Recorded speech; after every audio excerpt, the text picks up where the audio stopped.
something to say.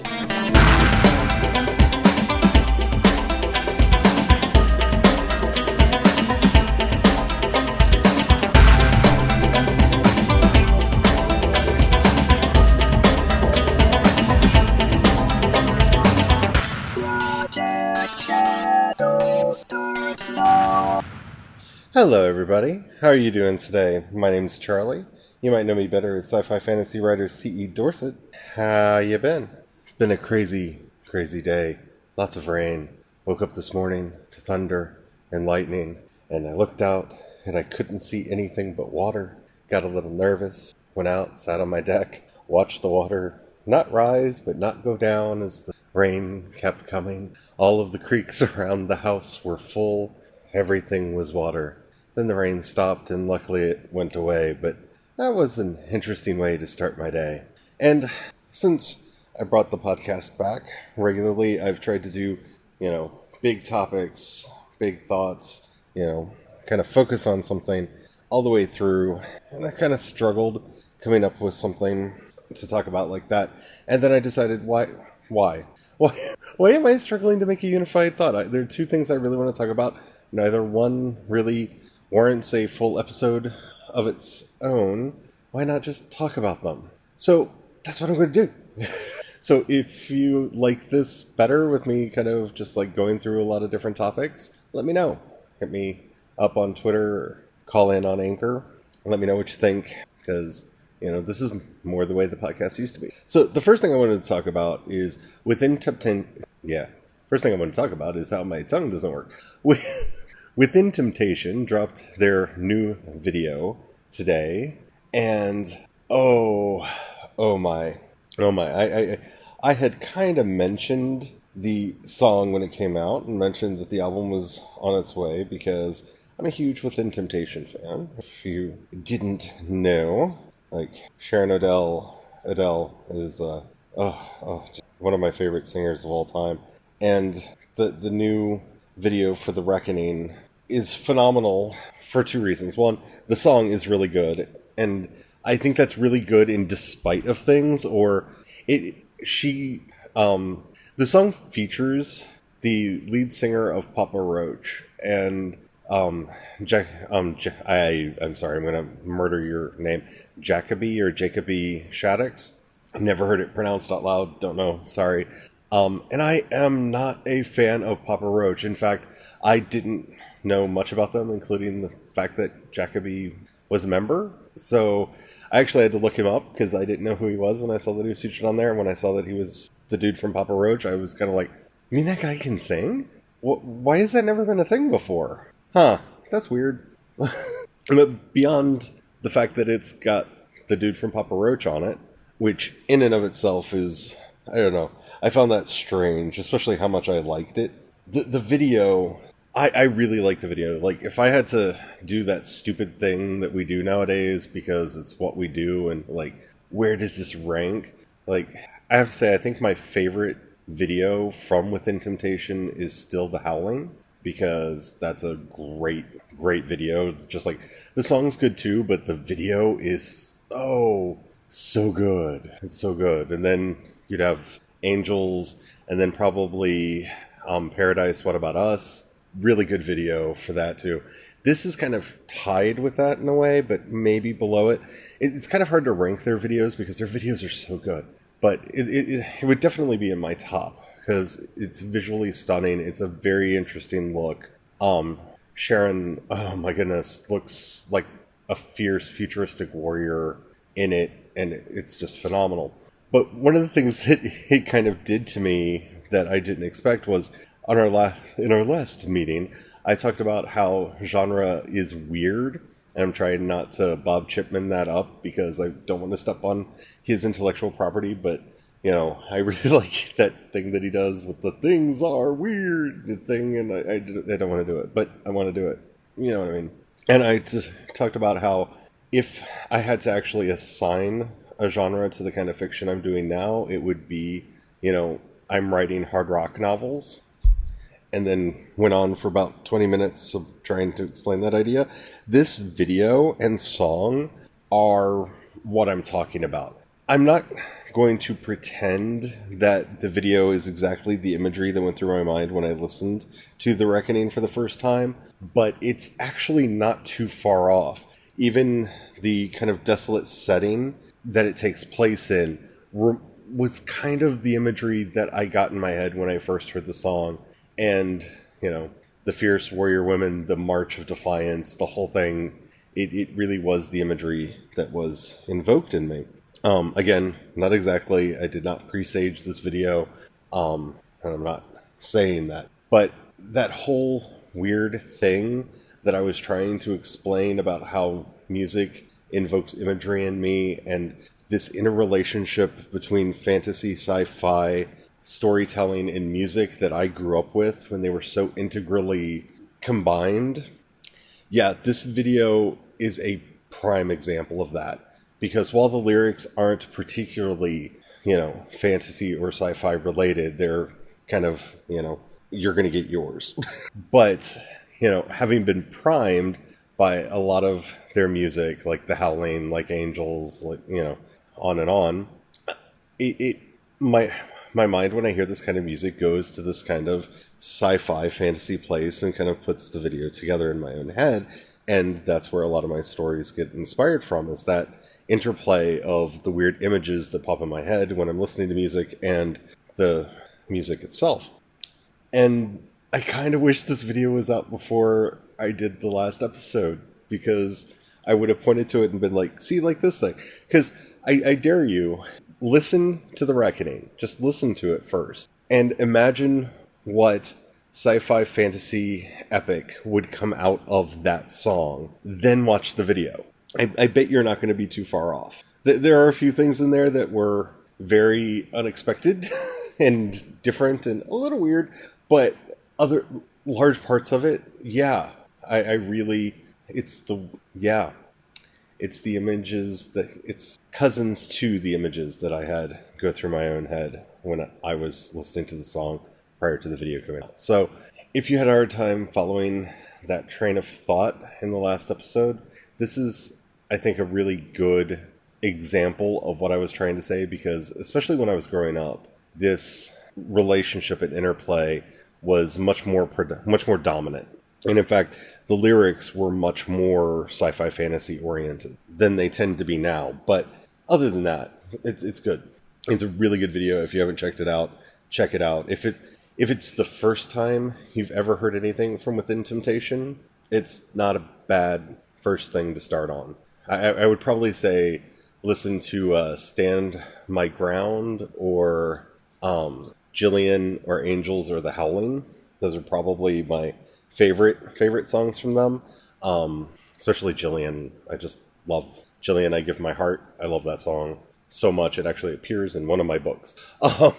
It's referenced heavily in The Chain at a very pivotal moment in that book. But yeah, if you had a hard time following the relationship between music and literary genre that I was talking about in the last episode, definitely check out the new video from Within Temptation. It is beautiful. And on the topic of videos that came out today, because yes, that is something else I want to talk about now. The trailer for Bumblebee came out, and I feel like I've been spirit hacked. For anybody who's known me or listened to me for any period of time, you probably know by now that I am a huge fan of the Transformers.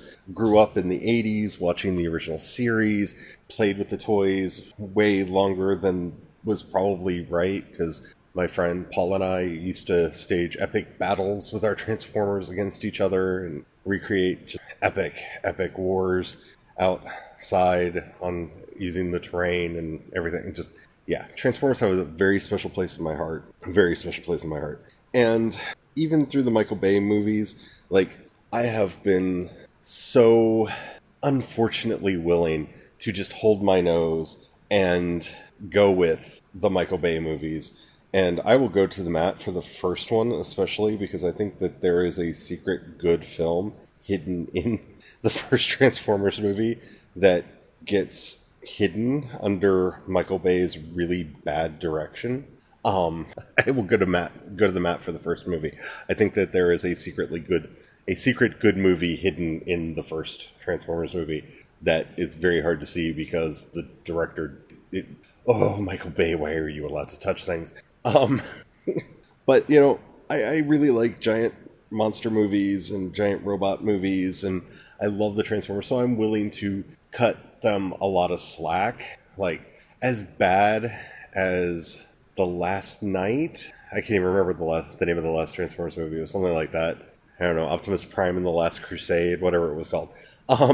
Which, by the way, would have been a great title, and I kind of wish they would have gone for that. But it was not a good movie at all. But there were things about it that I just love because I'm that guy. I am. I see things with the Transformers in them, and I am a little kid again. And so when I watched the teaser trailer for the reboot of the film universe, and Bumblebee looked interesting. It looked kind of cute. I got really excited by the way he looks. I think that they're treating him very interestingly. I like the new aesthetic that they were going for with him. I really liked the reveal of Bumblebee in the teaser, which is also in the new trailer if you haven't seen it. It's like shot for shot the exactly same thing that's reused in here. Yeah, I liked it. It was good. I got excited by the new Starscream because he kind of looks a bit like the old Starscream. I was willing to give it the benefit of the doubt because this is not a Michael Bay movie. This is going to be a new kind of launching out into a new Transformers thing. Maybe it'll be different. Maybe it'll be better. It could be worse. I don't know. But it looked interesting. I thought it was very interesting that they actually did a female protagonist with B because, well, really that's what makes the first movie secretly good is because Michaela is a very interesting hero that gets completely lost in Michael Bay's leering gaze at her nubile young body because, yeah. Oh, Michael Bay, you have your... Oh. Anyway. And they weren't hypersexualizing her, which was novel for a Transformers movie because, you have to kind of go back to the animated film for that not to be the case. Because, Michael Bay, I had high hopes. I really did. And then I saw the trailer, and it's got the original G1 Soundwave in it. Like, we could talk about what they did to Optimus Prime. Optimus Prime looks really good, and we could talk about who I'm pretty sure was Shockwave in it, who looks really good, and some of the other characters that I believe are going to be the ones introduced from Cyberverse that we met. Especially, I think we met that new female Seeker in here because, well, that one scene where the female Jet starts talking. I know they've created a new female Seeker. I can't remember what her name is off the top of my head right now. Yeah, when I saw Soundwave, okay, back up. Soundwave was always my favorite character back in G1. Like, when I was a little kid, the two characters that I loved the most were, number one, Soundwave. I thought Soundwave was the coolest thing ever, not just because, he's Soundwave and he looks awesome, but I loved Ravage and Ratbat and Rumble and Frenzy and the fact that he was kind of this Beastmaster with this menagerie, because as you also know, I'm really fond of summoners, and he was basically a robot summoner, and I love that.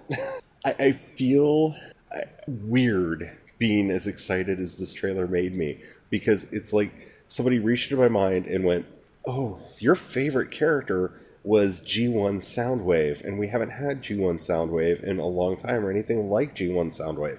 And in fact, the Soundwave that we had in the Michael Bay movies was, alright, what if we just gave you this like pure nostalgia moment and you got to see G1 Soundwave, who I expect to be in the movie for all of like 10 seconds. I'm pretty sure we have seen everything we're going to see of him, because I have this feeling that everything that we see on Cybertron in this trailer is possibly all that we are going to see on Cybertron.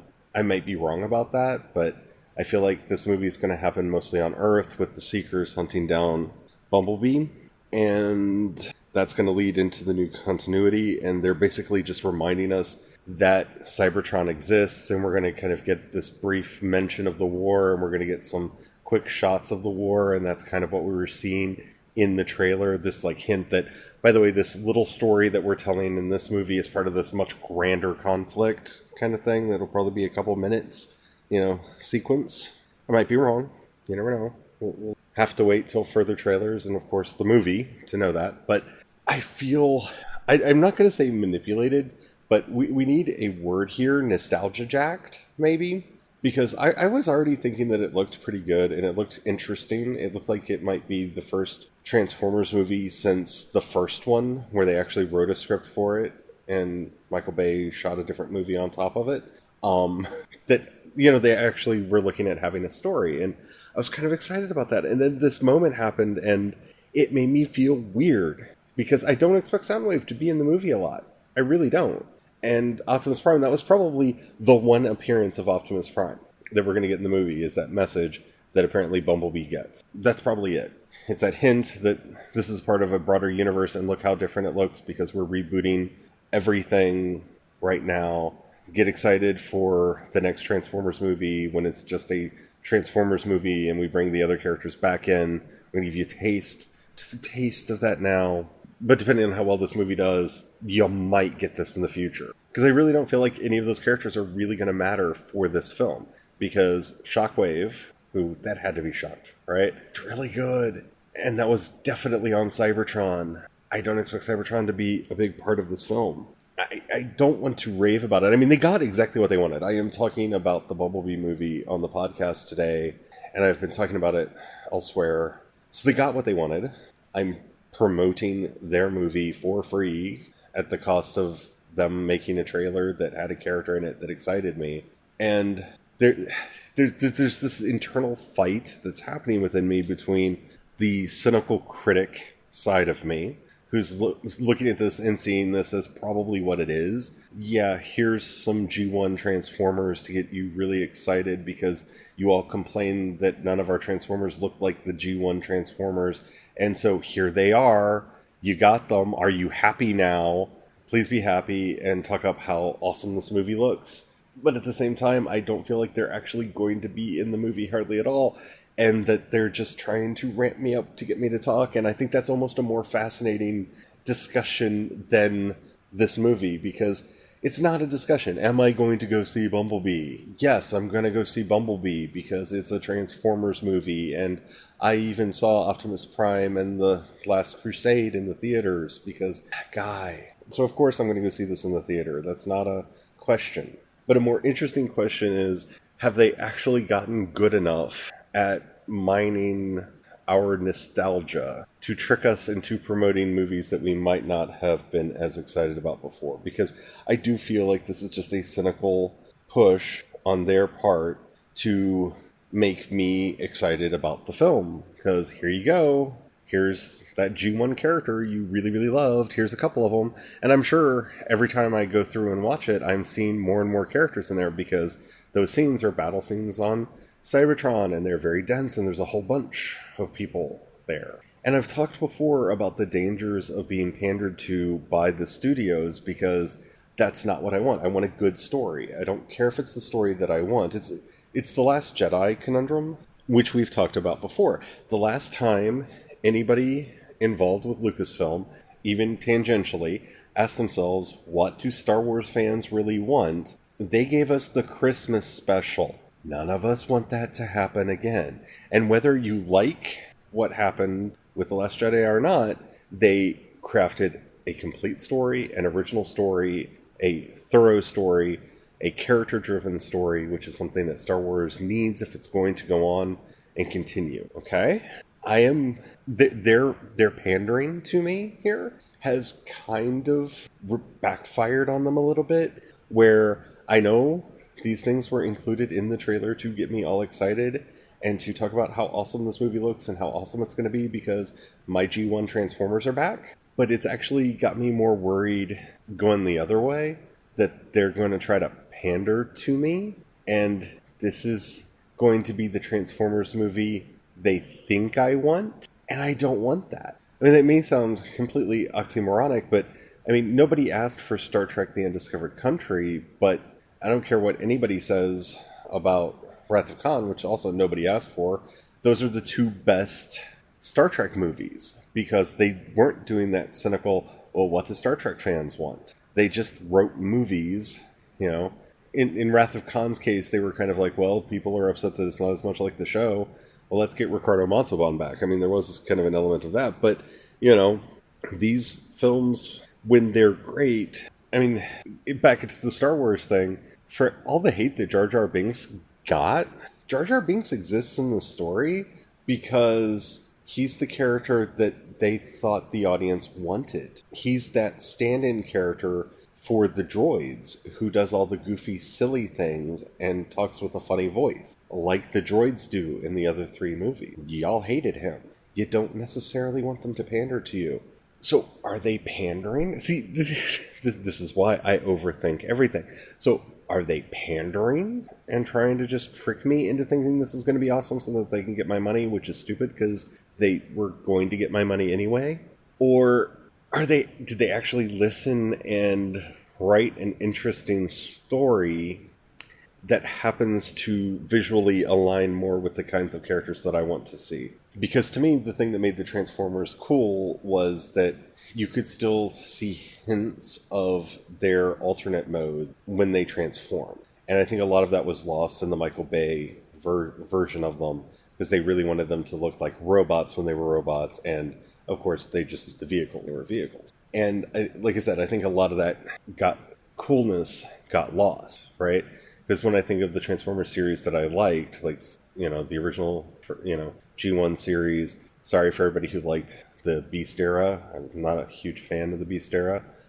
Transformers Prime, which I think is probably the best Transformers cartoon I've ever seen, you could tell, at least tangentially, what they transformed into, and you wondered how, and then when you saw how they clicked together, like, that is one of the things that always made Transformers cool to me, was they were puzzle box toys that once you knew the trick of how to transform them became really fun to play with.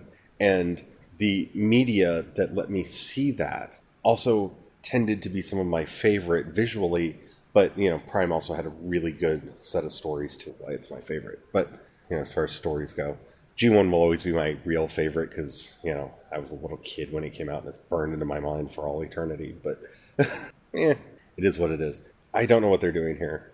And I think I finally crossed the Rubicon and gone into that scary place where I don't want to be, where I'm just thinking too much about what are they trying to make me think about this thing, rather than just going, am I interested or not? Maybe this is some kind of new uncanny valley, where the uncanny valley is when you try to make something look real, hyper real, and you don't quite get there, and it looks even faker than it would have if you made it look cartoonish. You know, that kind of thing, except for on the nostalgia side.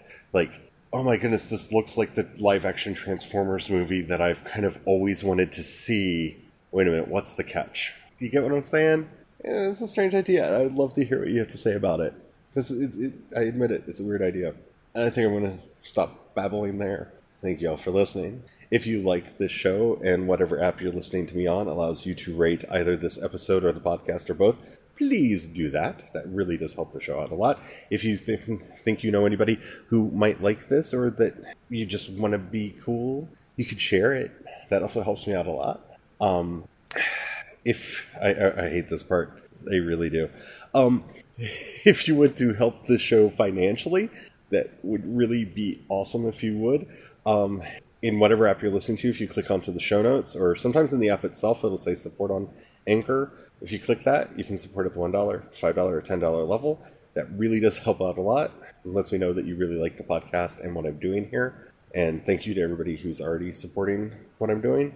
If you want to support me on Patreon, I'm at patreon.com/CEDorset. You can go over there. That supports everything, including the writing and stuff that I do over there. And if you want to catch up with me on social media or whatnot, you can go to projectshadow.com and, find a link to everything over there. I'm CE Dorset on Twitter. That's the easiest way to get a hold of me. I'm on Twitter way too much. I have screen time on my iPhone now. I only spent 3 hours on Twitter last week, which is a lot less than I thought. But, okay. That's still 3 hours last week on Twitter. Yeah, I may have a problem. But yeah, that's the best place to get in touch with me. If you are listening on the Anchor app, or would like to call in and leave me a voicemail message, if you download the app at anchor.fm, You can leave me a 1-minute message that I may use on a future episode of the show. You can leave a question, a comment, or anything that you want there. A topic that you would like to be discussed does not have to necessarily be about what we talked about today. Alrighty. Thank you all so much for listening, and until next time, have the fun. Bye.